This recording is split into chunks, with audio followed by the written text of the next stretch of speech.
I mean it. Will be really interesting discussion. So please welcome Ugne and Spira.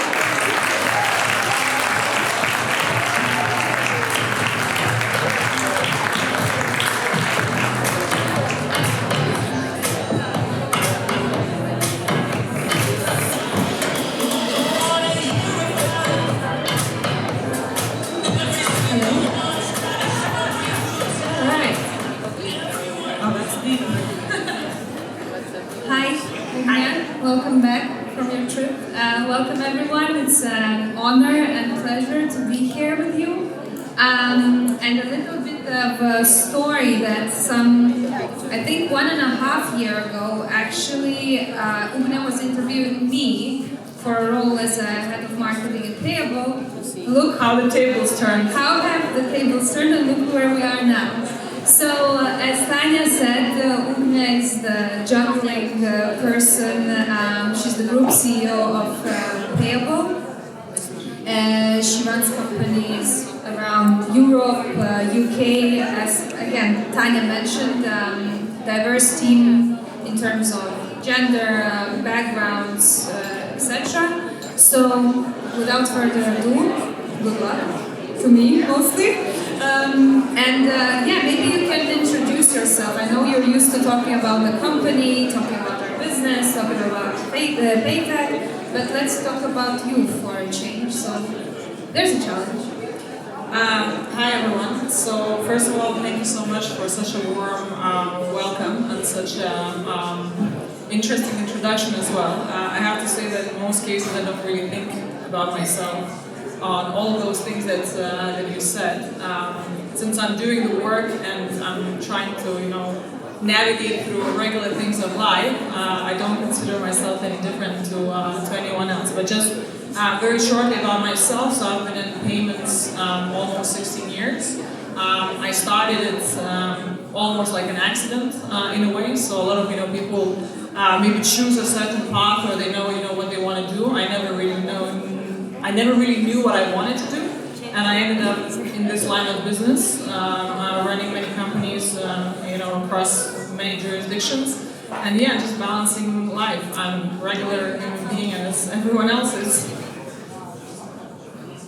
Okay, let's talk about your personal life. Thank you.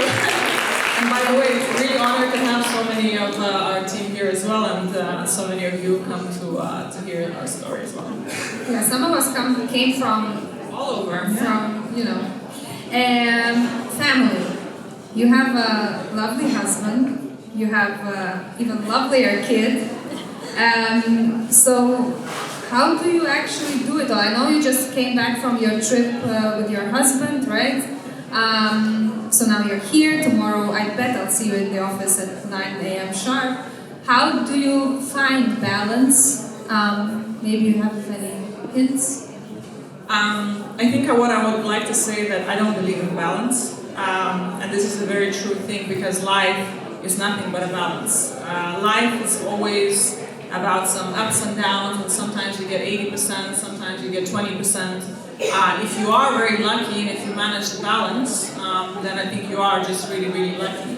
But I think a lot of the time, women especially, we tend to really focus on that balance, and when you don't really realize that there is no balance and that you just have to make, with what's best, you can do, I think that also elevates some of the pressure of willing, to perform all the time, or to do, balancing a career, having a family, having a child. It's a hard task. So I think you have to take into consideration that this is not something that is also natural. And if anyone tells you, you can have it all, it's absolute bullshit. It's not true. Sorry for my bad mouth. In most cases, you will not have it all. In some cases, you will do quite well. In some cases, you will not, right? But in my honest belief, it's also about choices, what you choose, what you want to do, where you want to be, and then you have to stick to it. So if you want to have a career, then you have to focus on what you do around it, right? But no one is saying that that will be an easy path. While you were speaking, I had a thought that the fact that you understand that there is no balance, maybe this is balance. When you're settled in understanding that, hey, you can't have it all every day, maybe that's partly balance, right? I think it's just maybe makes it easier to sleep at night in a way. So then when you think, okay, maybe it's just, just maybe this is, what it is. But as I said, it's very important to know what you want to do and understand that either of the choice or whatever the choice you make in some cases will have sacrifice. And if you have sacrifice, that means that there is no balance, right? So you're just kind of constantly just juggling that, okay, I want this, but I mean, if I want this, then I have to kind of shave off, from the time. So if I want to be good at my job, if I want to, travel, for work and go to exhibitions and, represent my company, I'm shaving off time from seeing my child, right? It's a very realistic example. So, but if you can live with that, and if you're happy with that choice, and that is fulfilling for you, then this is the right choice. If you're doing it because you're forced or you're not happy, and then you're regretting in a way, then it's a very bad position to be in. I'm lucky because I do what I want. I cannot say that I don't have mom guilt. I think a lot of women do, and that's something that lingers, constantly, especially when I'm not at home. But again, I learned to live with it, and it's one of the sacrifices I make. But also, when we spoke about this some time ago, because I had a similar, let's say, challenge, and you said, it's not about the quantity, it's about the quality, right? Especially when you're spending time with your child, it's about, 15 minutes a day. Quality time is better if you spend a week with them. Yeah. Look, absolutely. This is also something that helps me sleep at night. One of the mantras that I'm telling myself, but I do truly, honestly believe that quality over quantity, right? Because you can be at home and you can be not present. You can be, I'm not saying stay-at-home moms are not present, but imagine a stay-at-home mom. How many things you juggle in the house, right? So you're cooking, you're cleaning, you're taking your kids, to school, you're doing 100 of things. Does that mean that you have 100% quality time? No, you see your child. You see your child more, but that doesn't mean that quality-wise, it's that much, better. But as I mentioned before, I really think that it's about the choice. So if you want to be a stay-at-home mom, good, perfect. This is your choice. If you want to do a career, and that is also your choice, you have to live by it. You have to also compensate, find that quality of time, and also work finding this. I don't want to say balance, but work to find this right set of routines and right set of ways of how you live and coexist in your family as well. Yeah, I agree. And maybe also it's important to highlight the importance of your, hate the word, better half. Let's call them husbands, fine. I mean, about communication with them and about sometimes even agreeing on stuff ahead of time, right? So look, I'm doing this today, I need to do this. I'll, take out the trash tomorrow or whatever, and vice versa, right? Yeah. So I had a podcast actually recently with a very lovely lady called Katerina. She's the director of Kids Experience and Roots. My child finished the kindergarten there. I love her to bits. She created also a great environment for children. And what she asked of me is what was the advice when someone when one of the basically partners wants to have a career, right? And in case, since we're talking about women, so I will give an example, right? I think it has to be a very open conversation with your partner, and you have to find your support group, whether it is not your husband, maybe you're single, but you have your parents or someone that's helping you around, and it's very important to have that support, but to communicate also upfront to say, okay, this is what I want to do. I will be away, I will be traveling, or I will have to work, hard, or it's very stressful, or maybe I will not be, the better, part of myself most of the time. So these conversations have to happen, I suppose, before you do it. And with my husband, it always was every step of the way. So whenever my responsibility level increased, whenever I was doing more things than I was doing before, we always have those conversations. Okay, so what's going to happen now? We have a child. how we're gonna handle it, who's gonna do what, how we're gonna cope, with me not being, around. So, but I have to say that for me, the success, if you can call it success, because everyone obviously, I might not be successful for someone else, but let's say success in your own, way, and in the things that you want to do. I think it really does depend from your partner in this case, and I really have to credit my husband a lot, even though he's not perfect. But okay, I mean, no one is. But without him, honestly, it would be not possible to at least try to attempt to have some sort of normality and to do all of the things that we're doing together. So and sort of rolling maybe to a few points that was already said by the ladies on the stage before. This role of man and woman in a relationship, it's so preset that that a man takes care of the house, and it's kind of not the man that goes out and is the breadwinner, and it's not common for a woman to do the same. And I think it's very sad because in our world this conversation shouldn't really be happening anymore, right? It's about two human beings living together, and whoever is doing whatever better, they choose to do it better, right? So if I'm better at something and I earn more money, I go out there and do it. What's the difference, that a woman cannot do it? And this also comes the same thing about children. I am living in a very man's world. In most cases, most of the meetings that I will have will be only men, and I'm the only woman in the room. It's a very common thing, and it's really, really crucial that that we focus on the fact that that, as I said, the best person for the job. So whoever can do the job better is fine. But what you also hear in this kind of manly environment in most cases, if you see a woman out there doing a career and a job, it's like, okay, so what's going to happen to her husband? He's going to go and leave you, And when you flip the question around, and if you will ask the same question, if it would be for a woman, so for a woman it's completely okay to be at home, to be doing all of those things, and no one will ask, okay, so you're not going to leave your husband. So I think the whole conversation around the relationship of female and male relationship, living together and all of this, I think is kind of retarded, and I really hope that it changes to the point that we're not having this conversation, that we don't have to explain ourselves, right? And this is what I truly believe what diversity means. We're talking about equality here of men and women, but I talk about diversity. Diversity is, it's about everything, your culture, where you come from, and whatever else.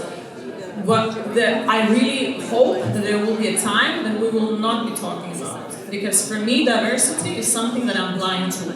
I don't see where you're from, I don't see what color you are, I don't see you're a man or a woman. I only see if you're good for what you do and for a job that, for example, you're doing, right? That's the only important thing. And I really wish that we will be sometime in the future in that position. Sorry. I don't know. I would applaud that. And I wanted to say that I'm really glad that I think this is recorded, so we can show this recording to Rokas, so he sees that you appreciate him. Okay, you mentioned. Can you cut out the not perfect part? I'm from marketing. I can cut out whatever. So much, just like a sticker or something over that. An advertising. You've mentioned traveling for work, and sometimes I join in your travels, and we go to various events throughout, globe, Europe, you name it.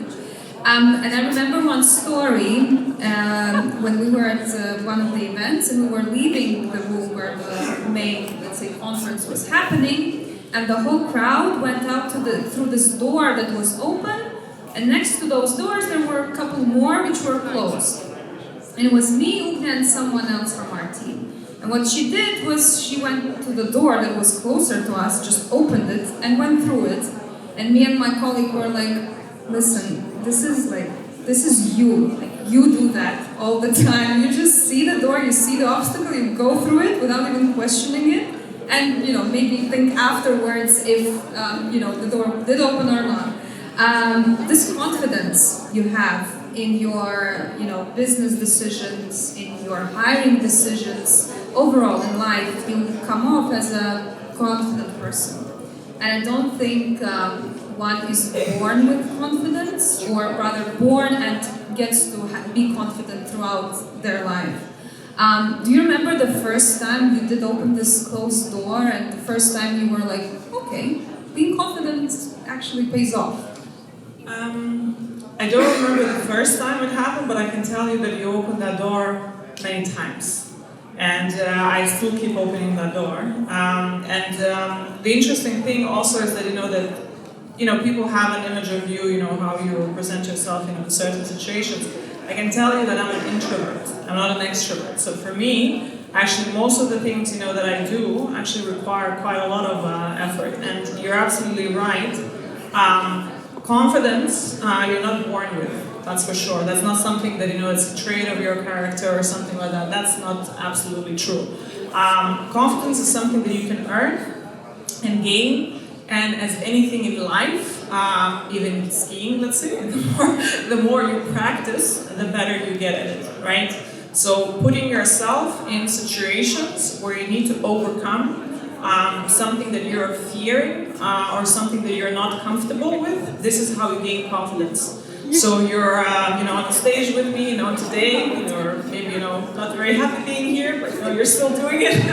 So that's also overcoming it, time and over again. But there's no secret sauce, or there's nothing that I can say apart from the fact that really practice makes it perfect. But the fact is, it doesn't make it perfect.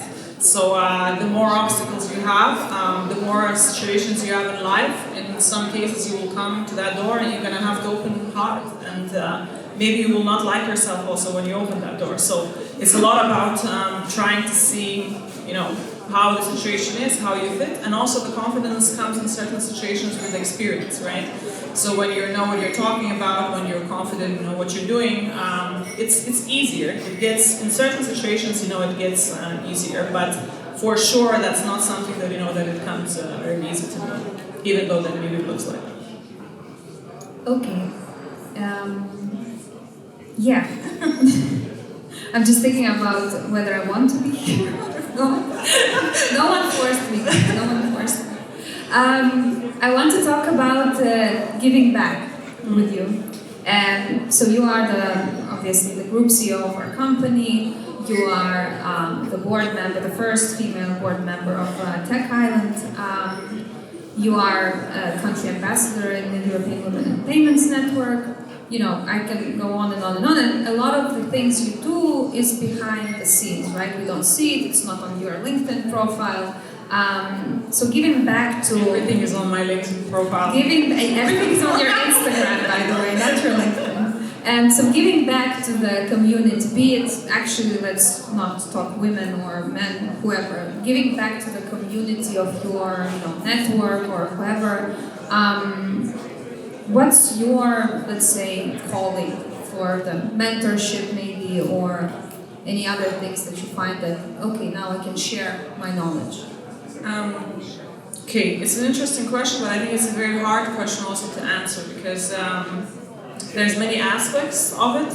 I think what I want to say to this point is that I live my life according to certain values, right? And those values mean that I do certain things in a certain way. Support for me and for other people, whoever it may be, is a very natural thing, because I want to do it, and this is part of something that I said, okay, I want to give back, and I want to basically, and it usually happens without me thinking about it as well at the same time.